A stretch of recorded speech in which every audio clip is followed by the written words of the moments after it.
দেখুন, পৃথিবীতে যে সমস্ত দেশগুলো উন্নত হয়েছে, আপনি আমেরিকা বলেন, জাপান বলেন, কোরিয়া বলেন, আপনি ইউরোপ বলেন, পৃথিবীর যে সমস্ত অঞ্চলের যে সমস্ত দেশগুলো উন্নত হয়েছে, তাদের দেখবেন সবার একটা কমন লাইফস্টাইল হলো তারা রাতে তাড়াতাড়ি ঘুমায় পড়ে।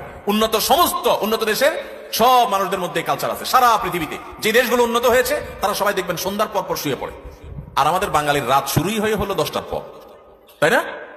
আমরা অফিস আদালত থেকে আইসা বাসায় রিমোট নিয়ে জামা টামা খুলে ধুইয়া বৈশা, এরপরে আমরা আয়সার নামাজ যদি পড়ি নামাজি হই, আর বেনামাজি হলে তার কোনো কথাই নেই। আইসা আমরা সোফা বসে এবার আমরা রিমোট দিয়া একটা পর একটা চ্যানেল পাল্টাতে থাকি, এরপরে মোবাইলে ফেসবুকে হাতাইতে থাকি, খাওয়া দাওয়া করে শুধু শুধু আমাদের 12টা, 12:30, 1টা। এই যে দেরিতে ঘুমাই, আমাদের জীবনের প্রোডাক্টিভিটি নষ্ট হয়ে যায়, বরকত নষ্ট হয়ে যায়। যে তরুণ তার প্রোডাক্টিভিটি বাড়াতে চায় সেজন্য রাতে তাড়াতাড়ি ঘুমায়।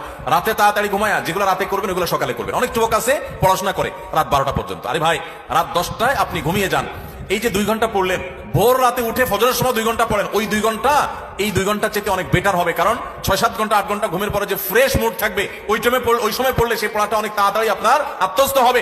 আপনি সারা দিনের হ্যাসেলের পর রাত্রে পড়তে যান, আপনার মাথায় পড়াটা এত তাড়াতাড়ি রপ্ত হবে না, যত তাড়াতাড়ি রপ্ত হবে 6-7 ঘন্টা ঘুমানোর পর। আমি একটা কথা সবসময় বলি, এই যে হেফজুখানার ছাত্রদেরকে আমরা পুরস্কার দিলাম আজকে, সারা বাংলাদেশের সমস্ত হেফজুখানার ছাত্রগুলো এক একটা মিরাকল, এক একটা অলৌকিক।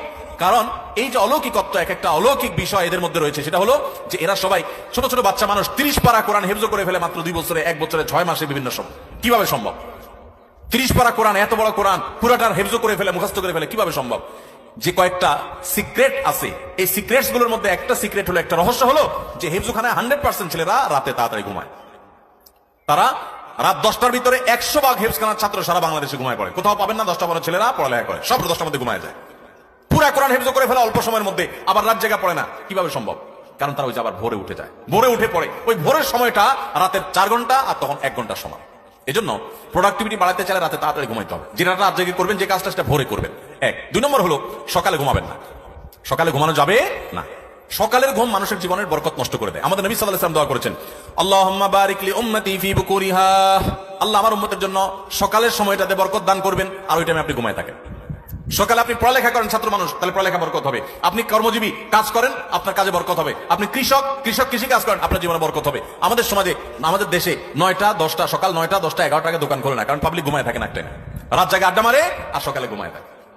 ঠিক না ভাই? ঠিক। আমাদের প্রোডাক্টিভিটি নষ্ট হয় এই কারণে। আপনি কিছুদিন এটা করে দেখেন, দেখবেন আপনার জীবনে কি পরিমাণ বরকত এসেছে।